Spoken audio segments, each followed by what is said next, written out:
সামগুৰিৰ ৰাইজৰ ওচৰত মই চিৰকৃতজ্ঞ হৈ ৰম। সামগুৰিৰ ৰাইজে ডিপ্লুৰঞ্জন শৰ্মা ডাঙৰীয়াৰ ঐতিহাসিক বিজয়ত যথেষ্ট অৰিহণা যোগাইছিল, যথেষ্ট নহয় সম্পূৰ্ণ কৃতিত্ব তেওঁলোকৰ। গতিকে তেওঁলোকৰ ওচৰত বিজেপি দলৰ কাৰ্যকৰ্তা হিচাপে মই চিৰকৃতজ্ঞ। আজিও আহি তেখেতলোকৰ ওচৰত কৃতজ্ঞতা প্ৰকাশ কৰিলোঁ।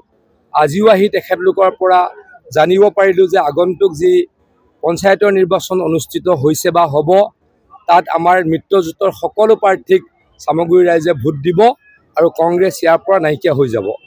কেতিয়াবা ভাবিব পাৰিছিল নে সামগুৰিৰ নিচিনা সমষ্টিত বিনা প্ৰতিদ্বন্দ্বিতাৰে বিজেপি দলে এজন আঞ্চলিক পঞ্চায়তৰ সদস্য পদত প্ৰাৰ্থী জিকাব পাৰিব? কিন্তু আগতে কেতিয়াও হোৱা নাছিল, প্ৰথমবাৰৰ কাৰণে হৈছে। আৰু আগতে কেতিয়াও বিজেপিয়ে ইয়াতে খোপনি পুতিব পৰা নাছিলে, বিজেপিয়ে এইবাৰ ইয়াতে জিকিলে। গতিকে মই সামগুৰিবাসী ৰাইজক সদায় কৰাৰ দৰে আজিও মই নমস্কাৰ কৰোঁ, ধন্যবাদ জ্ঞাপন কৰোঁ, কৃতজ্ঞতা প্ৰকাশ কৰোঁ। অনাগত সময়তো যিসকল ৰাষ্ট্ৰবাদী তেওঁলোকে বিজেপিৰ লগত থাকিব আৰু বিজেপিয়েও তেখেতলোকক প্ৰত্যেক দিনে সন্মান কৰিব, প্ৰত্যেক দিনাই তেখেতলোকৰ লগত থাকিব। আৰু সেইকাৰণে মই সকলোৰে ভোট বিচাৰি নমস্কাৰ কৰোঁ। ভূপেন বৰাই কৈছে যে মুখ্যমন্ত্ৰীয়ে মূল বিষয়বস্তুৰ পৰা আঁতৰি ইলেকশ্যনৰ সময়ত আবুল তাবুল বকে, যেতিয়া ২৬ৰ 10 মে পাছত তেওঁলোকে চৰকাৰ কৰিব, তেতিয়া প্ৰত্যেকটো নিৰ্বাচনৰ পাছত প্ৰত্যেকটো নিৰ্বাচনত হাৰে আৰু অলিক কল্পনা কৰে ভূপেন বৰা ডাঙৰীয়াই। ভূপেন বৰা ডাঙৰীয়াই প্ৰথমে নিজে বিধায়ক হিচাপে নিৰ্বাচিত হৈ আহক। গভৰ্ণমেণ্ট বনাবলৈ ৬৪টা বিধানসভা সমষ্টিত জিকিব লাগে। মুখ্যমন্ত্ৰী হ'বলৈ নিজে MLA হ'ব লাগে, মন্ত্ৰী হ'বলৈ নিজে MLA হ'ব লাগে। গতিকে মই অহংকাৰ নকৰোঁ, তেওঁলোকক ৰাইজে এতিয়া নিবিচাৰে। সামগুৰিৰ নিচিনা জেগাত তেওঁলোকক ৰাইজে ভোট নিদিয়ে, বেলেগ জেগাত তেওঁলোকক ৰাইজে ভোট দিব নেকি? তেখেতলোকৰ সভা সমিতিটোত আপোনালোকে দেখিছে মানুহ নাই, তেনেই সেৰেঙা সভা সমিতি। গতিকে অলিক কল্পনা কৰে, এটা ডাইলগ ডাইলগ এটা মুখস্থ কৰি লৈছে, সেইটোৱে প্ৰত্যেক দিনা তেওঁ ৰিপিট কৰি থাকে, বেলেগটো কথা ক'ব নোৱাৰে।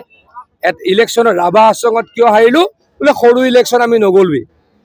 লোকসভা নিৰ্বাচনত তেওঁলোকে বোলে কিয় 3টাত জিকিলে বোলে, আমি ক'ৰবাত মানুহক মিছা কথা ক'লোঁ, কিবা কিবি কয় আৰু। কাৰ্বি আংলঙত কিয় নিজিকিলে, তাতে বোলে আমি ইলেকশ্যনে নেখেলোঁ।